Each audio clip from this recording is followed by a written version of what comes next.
요즘 경기가 많이 어려운 것 같습니다. 그래서 제가 어제 묵상 AS에서도 언급한 것처럼 정부에서 서민들을 위한 여러 가지 혜택을 제공하고 있는 것 같습니다. 정책들을 내고 있죠. 이 혜택을 받기 위해서는 그에 따른 전제 조건이 있는 것을 또한 보게 됩니다. 각 혜택에 대한 조건들이 다 다르더군요. 예를 들어 덴탈 베니핏, 치과의 보험의 어떤 혜택을 받으려면 12살 미만의 아이를 두고 있으면 되는 거고요.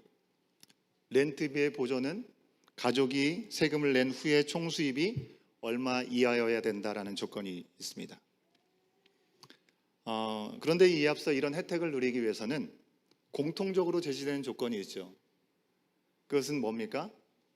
캐나다에 거주하고 살아야 된다는 거, 캐나다에서 일하면서 세금을 내야 된다고 하는 것입니다. 즉 정식 거주인이 되어야 되고 시민이어야 그런 혜택을 받을 수 있다라는 것이죠. 요즘 많은 분들이 다시 캐나다에 여행차 방문하신 분들이 점점 많아지고 있는 것 같습니다. 여행으로 오면 아름다운 캐나다, 자연이 아름다운 풍광들을 볼 수 있는 매력이 있죠. 특히 우리가 사는 알버타 지역은 로키가 얼마나 좋습니까? 그래서 로키 보고 또 와야겠다라는 생각들을 많이 하시는 것 같습니다. 누구나 캐나다의 이 자연의 아름다움을 누릴 수 있지만 거주민과 관광객이 누리는 혜택은 분명히 다릅니다. 요즘처럼 경기가 어렵고 여러 가지 상황이 어려우니까 정부가 정책으로 내놓는 특별한 혜택이 있기도 하지만 그것이 아니더라도 캐나다가 누리게 되는 여러 가지 좋은 혜택들, 무료로 의료 혜택을 받는다든지 자녀들도 공짜로 학교를 다닌다든지 여러 가지 분명한 혜택들이 있습니다. 어린아이와 우리 어르신들은 또 복지 혜택을 잘 누리실 수 있습니다. 그것들이 기본적인 지원인 것이죠. 물론 캐나다가 정한 그 법을 제대로 지킨다는 전제 안에서 거주민이고 시민으로서의 자격을 잃지 않는다는 전제가 필요한 것입니다. 여러분, 우리가 캐나다의 땅에 발을 딛고 여기에 거주하면서 그리고 거주민이 되고 시민이 되어서 이렇게 누릴 수 있는 혜택이 달라진다고 한다면 우리가 그리스도인이 되어서 그래서 하나님의 나라의 시민이 되어서 우리 가운데 달라진 것이 있다면 과연 그것은 무엇일까요? 여러분에게 내어드린 오늘의 적용 질문 첫 번째 질문입니다. 여러분, 예수님 믿고 나신 후에 믿음의 삶에 달라진 나의 삶의 방식, 변화된 나의 삶의 모습은 과연 어떤 것이 있는지 한번 생각해 보십시오. 바울은 분명히 우리의 시민권이 어디 있다고 얘기했습니까? 우리의 시민권은 하늘에 있다고 그는 분명히 고백했습니다. 빌립보서 3장 20절에 있는 말씀을 우리가 같이 한번 확인해 보겠습니다. 시작. 그러나 우리의 시민권은 하늘에 있는지라 거기로부터 구원하는 자 곧 주 예수 그리스도를 기다리노니 라고 얘기합니다. 우리 유초등부 친구들, 자 여기 보세요. 유초등부 친구들, 자 우리의 시민권이 어디 있다고 했어요? 우리 스크린에 힌트가 있습니다. 여러분 우리가 이 땅에 살고 있지만 소속은 하나님 나라라는 것입니다. 여권을 가지고 있지요. 다 외국을 나가지 않아도 된다면 여권을 발급하지 아직 않았을 수도 있겠지만 대한민국의 국적을 갖고 있는 사람들은 대한민국 여권이 있습니다. 캐나다인이 되신 분들은 캐나다 여권이 있습니다. 하지만 전국 우리 가운데 믿음의 자리로 들어와서 하나님께서 우리를 하나님 나라의 시민이라고 말씀하신 이상 우리의 시민권은 어디에 있어요? 할렐루야. 우리 어린아이가 대답을 해줬습니다. 하나님 나라 킹덤 오브 갓에 있습니다. 자, 이처럼 이런 여권을 우리가 가지고 있다는 것입니다. 여러분, 이 땅에서 우리는 잠시 여행자처럼 나그네처럼 살아갑니다. 그 여행은 길어야 100년이 채 되지 않는 시간이죠. 그저 이 땅에 잠시 동안 머물 뿐이지 진짜 집은 하나님 나라이고 그리고 하나님 나라 시민이기 때문에 그 시민답게 우리는 이 땅에서부터 살 수 있어야 된다는 것입니다. 그럼에도 우리가 이 땅에 아직 머무른 이유가 무엇입니까? 우리를 구원해서 하늘나라의 시민을 삼아주신 하나님의 은혜를 아직도 모르는 사람들에게 가르쳐주고 전해야 될 사명이 있기 때문에 그 길을 같이 갈 수 있도록 하나님께서 우리 가운데 시간을 주시는 것입니다. 그 놀라운 은혜를 경험했던 사람이 우리가 잘 알고 있는 사도 베드로인 것이죠. 하늘의 시민권자가 되면서 바울은 완전히 변화된 삶을 살았습니다. 바울은요, 사울일 때 율법에 철저히 공부하고 율법을 철저히 지키면서 그리스도를 믿는 사람들을 찾아다니면서 그들을 잡아들이고 감옥에 갇히게 하고 핍박하는 일들을 앞장서서 했던 사람이었습니다.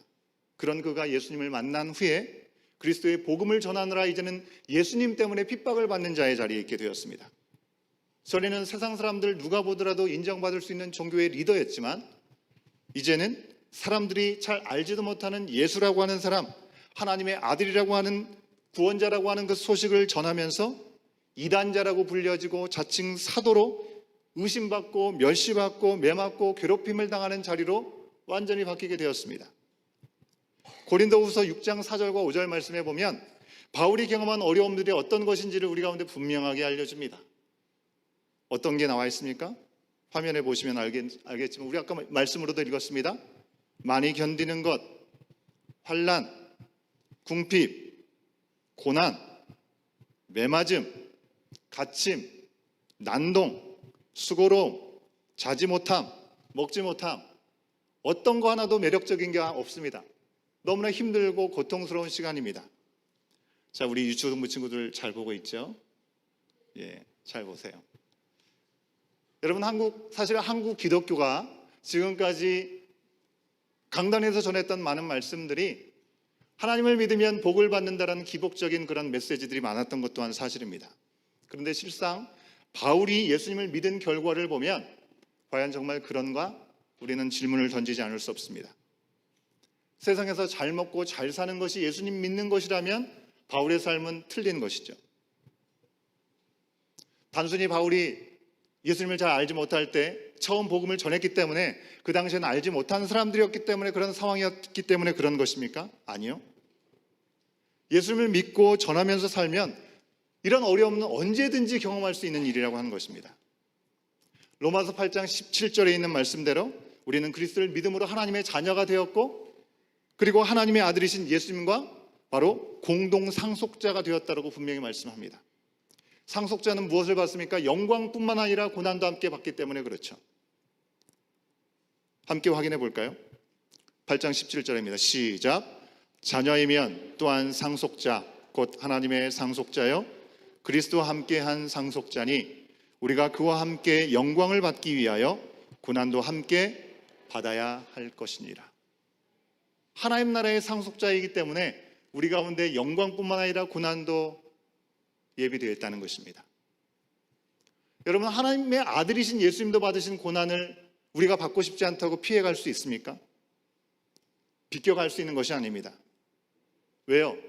세상은 하나님으로부터 점점 멀어지고 죄에 빠진 세상이기에 하나님의 자녀로 살아간다고 하는 것, 이제는 내가 삶의 주인이 아니라 예수 그리스도께서 우리의 삶의 중심에 서가시고 그 가치가 우리의 삶을 이끌어간다는 고백 가운데 그리스도인이 됐기 때문에 예수님을 따라가면 세상과는 반대로 갈 수밖에 없는 것이죠. 여러분, 하나님의 자녀가 되는 것이 문제가 아니라 하나님의 자녀로서 이 죄가 가득한 세상에서 살아가는 것이 결코 쉽지 않습니다.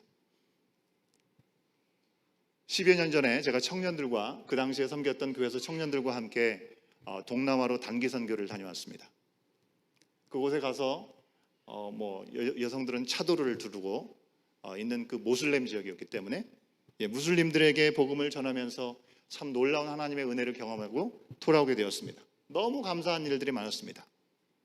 청년들이 선교 여행을 위해서 모든 휴가들을 다 반납하고 돌아와서 이제 일터로 돌아간 직후에 한 사건이 터졌습니다. 그 사건 아마 여러분들도 다 잘 아실 거예요. 아프간에 선교 여행을 갔다가 청년들이 피랍되고 순교하는 일들이 생겼습니다. 그 해당 교회뿐만 아니라 한국 교회 전체 말할 수 없이 아프고 힘든 시간이었습니다. 그 해당 교회로부터 가장 멀다고 할 수 있는 지역에 있었던 청년들이었는데요. 멀리 떨어진 이 지역 교회의 청년들이 그 사건으로 해서 겪는 어려움들 너무나 컸습니다. 이제 막 선교행을 다녀온 직후라 일터에서는 그 뉴스를 보면서 사람들이 곱지 않은 시선으로 바라보죠. 쓸데없는 일을 해가지고 나라 망신시킨다면서 툭 던지는 한마디에 믿음의 사람들은 마음의 상처를 입습니다. 그리고 함께 모여서 주중에 했던 그 큐티 모임에서는 각자 당한 어려움들을 성토해내면서 큐티 나눔이 은혜의 나눔의 시간이 되어야 되는데 핍박 성토대여가 되곤 했습니다. 선교행에서 역사하신 분명한 하나님의 은혜가 있었습니다. 그런데 그 은혜만을 품기에는 현실의 벽, 죄된 세상 속에서 우리를 공격하는 현실의 벽은 너무나 두텁기만 했다는 것입니다. 바울과 같이 영광과 함께 고난도 기꺼이 받는 여러분 믿음이 얼마나 쉽지 않은지 실감하는 시간이었습니다. 여러분 그리스도인으로 살면서 받은 부정적인 평가나 어떤 비난이나 오해를 받으신 적이 여러분에게는 있으십니까? 오늘 말씀을 준비하면서 여러분에게 던지는 두 번째 적용 질문입니다. 여러분 그리스도인으로서 하나님의 자녀로서 어떤 오해를 받고 계시고 그리스도인이기 때문에 어떤 핍박을 받고 계십니까? 어떤 사람들은 말할지도 모릅니다. 다행히 아직까지는 예수 믿고 달라진 게 없고 비난받거나 조롱받을 일이 없어서 다행이다. 그렇게 말씀하실 수 있습니다. 여러분 이런 말씀을 들을 때 와 부럽네요 라고 해야 할까요? 아닙니다. 예수님을 내 삶의 중심으로 모셨다고 한다면 예수님이 이 땅에서 경험하신 그 고난의 고자도 경험하지 않는다고 한다면 그것은 이상한 일이 될 수밖에 없습니다. 그리스도인은 그리스도가 중심에 있기 때문에 우리가 말을 할 때든지 행동할 때 그 모든 곳에서 그리스도가 나타나는 냄새가 나타날 수밖에 없습니다. 냄새를 가둔다고 가둬집니까 여러분? 냄새는 가둬지지 않습니다. 흘러가게 되고 알아차리게 되는 것입니다. 그렇기 때문에 그리스도를 부정하는 이 세상에서는 그냥 아무런 프라브럼이 없다라고 하는 것은 있을 수 없는 것입니다. 고린도후서 13장 5절 말씀 전반절에서 바울은 분명히 말했습니다. 너희는 믿음 안에 있는가? 너희 자신을 시험하고 너희 자신을 확증하라라고 말씀했습니다. 내 믿음이 어느 정도인가? 우리는 스스로를 돌아보기를 원합니다. 내가 믿음이 견고한 사람인가? 알기를 원합니다. 믿음 안에 있는가? 우리 스스로 시험해보라고 말씀합니다. 믿음이 있음을 확증하라고 말씀하고 있습니다. 여러분 시험과 고난은 어렵습니다. 하지만 한편으로 그리스도를 주인으로 모시고 잘 살고 있다라는 증거가 때로는 예수님 때문에 우리가 알지 못하는 또 억울하게 생각되는 그런 오해와 핍박들이 있다면 내가 예수님을 잘 믿고 있구나라는 증거가 될 수 있다라고 하는 것입니다. 우리 교회 어린 자녀들이 많습니다. 이제 곧 나올 자녀들도 몇십 있습니다. 새로운 아이가 태어나면 너무나 기쁘죠. 하지만 우리 부모님들은 잠깐은 이별을 해야 됩니다. 밤낮 없이. 그죠? 너무나 힘들고 어렵죠. 하지만 그 힘들고 어려움이 신생아를 가지고 있다는 증거가 되는 것이죠. 여러분 악한 영은 하나님의 뜻대로 사는 우리를 절대로 가만히 내버려 두지 않습니다. 우리가 하나님 앞에 가려고 하면 가려고 할수록 더 큰 시험과 더 큰 씨름을 우리 가운데 던져놓습니다. 그 사실을 우리가 잊지 말아야 되는 것입니다. 우리 각 지체들뿐만 아니라 공동체도 때로는 어려움과 오해와 아픔이 있습니다. 여러분 그런 순간이 찾아올 때 우리가 돌아봐야 할 것은 하나님의 은혜의 때 구원의 날에 그 은혜를 헛되이 받지 않고 보이는 상황과 다른 믿음을 붙잡고 나갈 수 있어야 된다는 것입니다. 오늘 말씀 2절에서 은혜 받을 만한 때요 라고 말씀하고 있죠. 원어에서는요 이것을 받으심의 때라고 해석할 수 있는 표현입니다. 원어에서는 은혜라는 표현이 등장하지 않습니다. 우리말 성경에 번역을 했을 때 제대로 이해가 되지 않기 때문에 모호하기 때문에 우리가 은혜를 받는다라고 이해하게 되지만 실제로는 하나님이 우리를 받으시는 때를 말하고 있는 것입니다. 뒤에 나오는 구원의 때, 바로 구원의 때가 그 의미인 것입니다. 바울은 하나님이 자신을 받으시고 구원하시는 그 은혜 때문에 지금 나에게 찾아오는 모든 고난과 핍박과 어려움들을 받을 수 있다라고, 그것이 더 이상 나에게 고통과 절망과 실패가 아니라고 이야기하는 것입니다. 오히려 하나님이 받으시고 구원하시는 은혜가 있기 때문에 내가 사방에 우겨쌈을 당하는 고통 가운데 있을지라도 낙심하지 않는다고 얘기하면서 오히려 담대한 고백을 하고 있죠. 고린도후서 2장 14절의 고백이 우리의 고백이 되기를 소원합니다. 같이 한번 확인해 봅니다. 시작. 항상 우리를 그리스도 안에서 이기게 하시고 우리로 말미암아 각처에서 그리스도를 아는 냄새를 나타내시는 하나님께 감사하노라. 아멘이십니까? 하나님을 아는 냄새가 우리 가운데 나타난다면 비록 그 일을 통해서 우리 가운데 오해가 생기고 그 가운데 우리가 어려움을 당할지라도 감사할 수 있는 우리의 믿음의 자리가 되어야 될 줄로 믿습니다. 어제 그동안 광고했던 코리안 어드벤트 디너의 시간을 가졌습니다. 요즘 감기로 변수가 많죠. 모든 신청한 인원들이 꽉꽉 우리가 제안하신 대로 찾는데 몇몇 분들은 또 컨디션이 좋지 않아서 못 오시는 분들도 계셨습니다. 그래서 좀 아쉬움도 있었지만 그래도 많은 분들이 참여하시고 기뻐하시고 저녁을 먹으면서 우리 커뮤니티에 있는 머스터드 시드와 YSS에 주님의 사랑을 전달할 수 있는 귀한 기회가 우리 가운데 허락되었습니다. 불과 8개월 전에 우리에게 교회 문을 활짝 열어주고 사랑으로 지금까지 좋은 관계로 무한 서포트를 해주는 센트럴 교회 성도님들, 한국의 맛을 보면서 그리스도의 사랑과 그 기쁨의 놀라운 은혜를 넉넉히 누리셨습니다. 아까 처음 시작할 때 영상을 통해서 못 보신 분들은 우리 교회 우리 유튜브의 채널에 올라가 있을 그 영상을 보시면 좋겠습니다. 참 놀라운 고백들을 많이 들었습니다. 어떻게 이런 생각을 했느냐, 우리도 이런 섬김을 당신들한테 주고 싶다, 온 교회 예배 함께 참여해보고 싶다라는 여러 가지 다양한 감사한 고백들을 해주셨습니다. 무엇보다도 감사한 것은요, 우리 온 교회 귀한 성도님들 지난 주중부터 어제까지 정성껏 음식을 손질하고 마련해서 합력하여 잘 대접한 점입니다. 여러분, 우리가 캐나다 교회를 쓰고 있지 않습니까? 한국 음식이 나면, 음식 냄새가 나면 별로 좋아하지 않을 것을 우리가 알고 있기 때문에 아주 조심했습니다. 음식을 준비하신 분들은 주방의 문을 꼭꼭 걸어 잠그고 그 안에서 열심히 음식을 만드셨습니다. 저는 주방 밖에 있었기 때문에 끝나고 나오시는 주방에서 섬기신 분들 음식 냄새가 진하게 배어서 코를 찌르더라고요. 근데 그 냄새가 저는 그리스도의 향기처럼 느껴졌습니다. 그리스도의 향기처럼. 너무들 수고하셨고요, 주님이 정말 기뻐하실 거라고 믿습니다. 수고하신 분들을 위해서 박수 한번 쳐주실래요?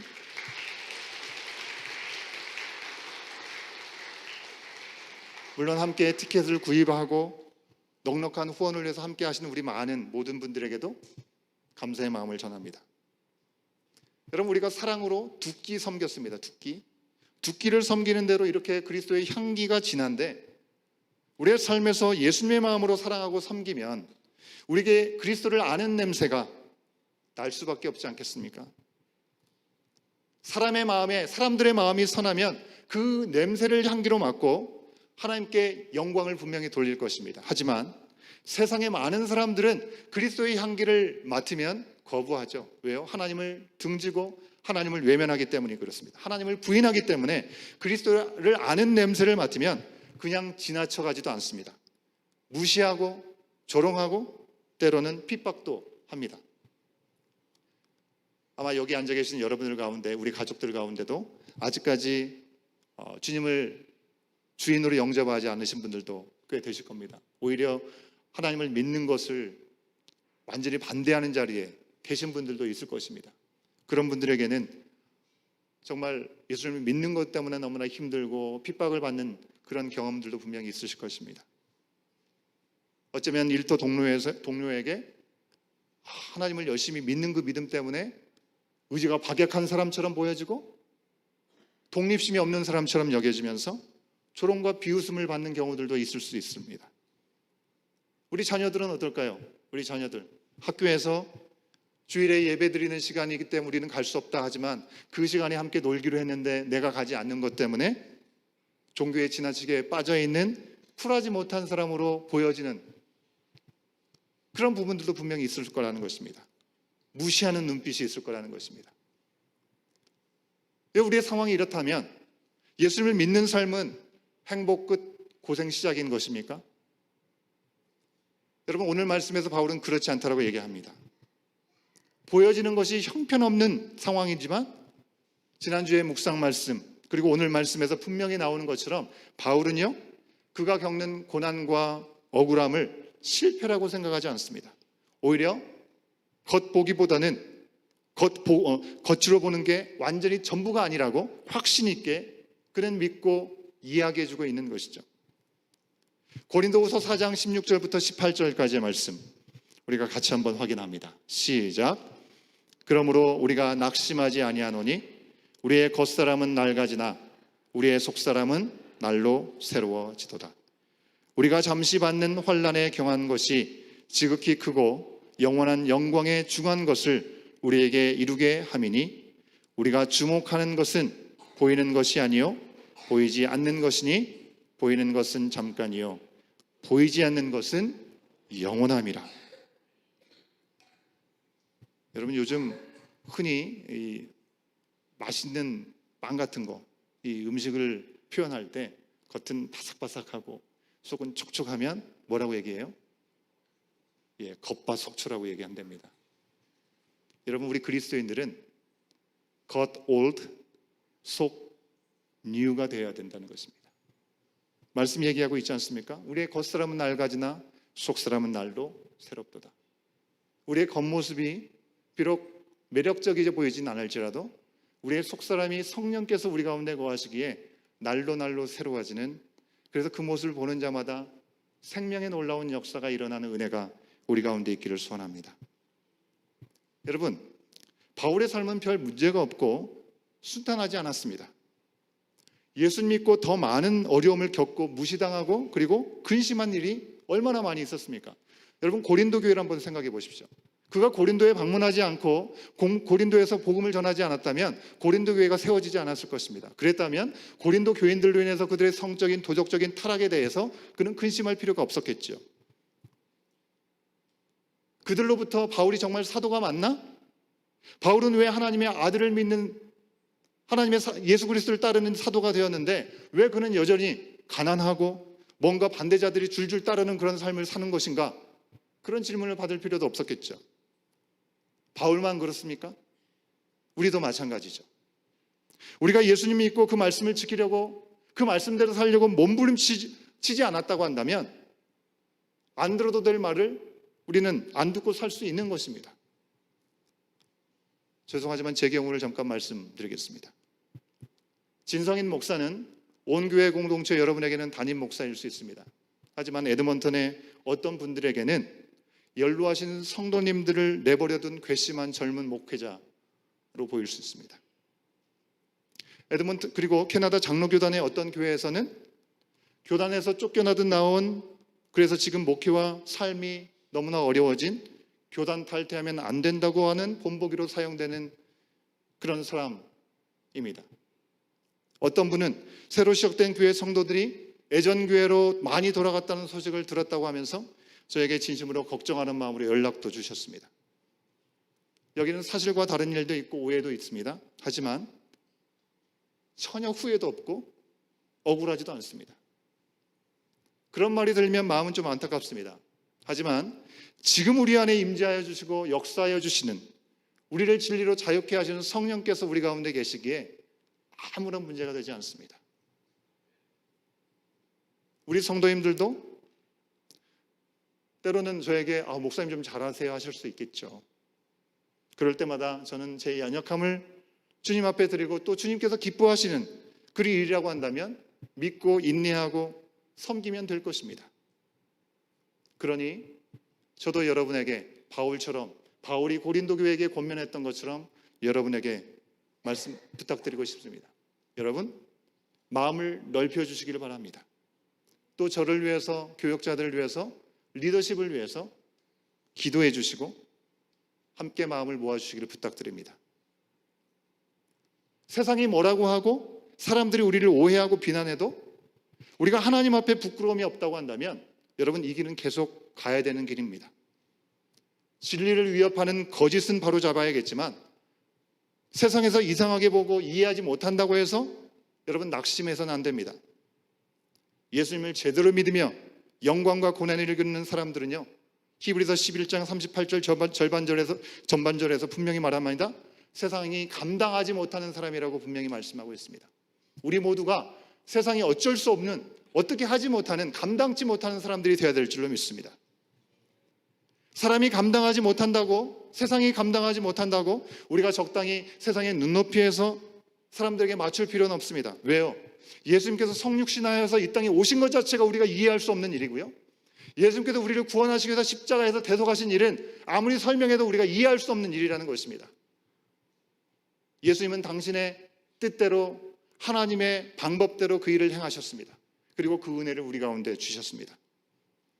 여러분, 우리의 마음의 눈높이는 세상 사람들과 함께 해야 되겠죠. 하지만 하나님의 하시는 일을 적당히 세상이 이해할 수 있는 선에서 퉁칠 수는 없는 것입니다. 오늘 말씀에서 바울은 하나님의 자녀인 우리에게 정말 중요한 것이 무엇인지 말씀하고 있습니다. 우리의 외부 상황이 어렵게 되었느냐? 그렇지 않느냐? 이거보다는 우리 안에, 우리의 내면이 오직 하나님을 온전히 섬기고 있는가? 그것을 바라보라고 우리 가운데 말씀해주고 있습니다. 찬양팀은 나와도 좋겠습니다. 여러분에게 던지는 세 번째 적용 질문. 여러분, 이 세상에 살고 있습니다. 하지만 그리스도인이기 때문에 우리가 반드시 놓치지 않고 지켜야 될 것이 있다면 그것은 무엇이겠습니까? 여러분에게는 그것이 도대체 무엇입니까? 우리가 예수님을 믿고 세상이 우리를 이해하지 못해도 믿음을 지키며 뭔가 다르게 살 수 있는 이유가 있다면 그것은 이제는 하나님이 우리의 아버지가 되시고 우리가 그분의 자녀이기 때문에 그렇습니다. 사단의 종로로 닫은 때와 달리 하나님의 자녀가 되었으니 누가 뭐라든 상관없이 이 말씀대로 살아가는 것입니다. 우리 모두가 다 함께 세상에서 그리스도로 인해서 어렵고 힘든 일이 우리 가운데 찾아온다 할지라도 우리는 아버지의 자녀답게 그렇게 살기를 이 시간 다시 한번 결단하고 그 결단의 마음으로 마지막으로 고린도후서 7장 1절의 말씀을 영어로 먼저 읽고 한국말로 먼저 읽고 영어로 다 같이 한번 읽겠습니다. 함께 읽습니다. 시작. 그런즉 사랑하는 자들아 이 약속을 가진 우리는 하나님을 두려워하는 가운데서 거룩함을 온전히 이루어 육과 영의 온갖 더러운 것에서 자신을 깨끗하게 하자. Since we have these promises, dear friends, let us purify ourselves from everything that contaminates body and spirit, perfecting holiness out of reverence for God.